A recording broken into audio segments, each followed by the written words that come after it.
CEOs of leading US banks, it's been well noted, have been very vocal about their desire for employees to come back into the office. There seems to be a consensus on that there will be a recovery in 2024, but of course the big question as to when that happens is very much still up in the air. I want to know, how are things in the US? Hiring remains challenging, one of the reasons being that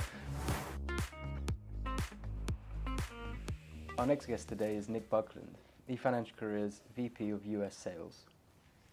How are you, Nick? Very well, thanks. And how are you? I'm very well. He's the first person to ask me that. And I want to know, how are things in the US? Well, it's definitely been challenging. Recruiters are managing changes across talent acquisition structures alongside big company-wide announcements and all the uncertainty that creates within teams. There have been bright spots, however, so job cuts have not been across the board, but it's hard to escape the feeling of uncertainty and a chill across the marketplace. And although the supply of candidates has increased, recruiters are reporting that hiring remains challenging, one of the reasons being that hiring managers are often combining required skill sets into one job description to get under headcount budgets, and that makes finding that ideal candidate yet harder still. The other feedback we're getting is that the change in market conditions is starting to have an impact on candidate expectations, which is probably a welcome change since the overheated period of the last 18 months or so prior to 2023. And hopefully that bodes well for the long-term health of the market. All right, Nick, well, that's good to know. Not great to know, but definitely good to know.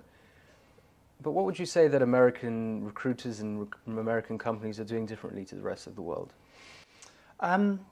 American optimism does shine through our conversations, which is of course pleasing. Opinion is mixed on when the recovery will arrive. There seems to be a consensus on that there will be a recovery in 2024, but of course the big question as to when that happens is very much still up in the air. Where the US stands out is in the resilience of the underlying economy, which has certainly confounded expectations for many commentators in 2023. And I think that's perhaps feeding through into some of the conversations that we're having. Recruiters are also reporting that they're able to spend a bit more time focusing again on DEI hiring practices, which is welcome after some of the overheated hiring prior to 2023, which really forced teams to get people through the door as opposed to get into the deeper work about how to address diversity and those challenges. Targets often are viewed as driving some unintended behaviours. The deeper or more meaningful results come from the creation and promotion of an attractive employer brand, but also education and training internally, and leveraging data sources like eFinancialCareers has been cited as being particularly helpful in this respect.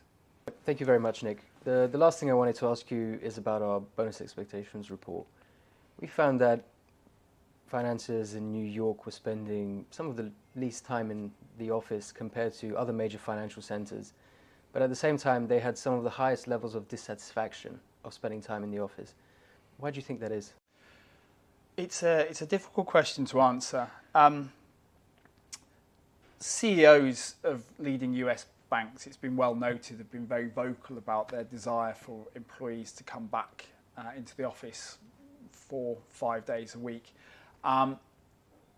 This isn't reflected in the wants and needs of the wider employee workforce, who've become really quite enamoured with the benefits of hybrid and flexible working.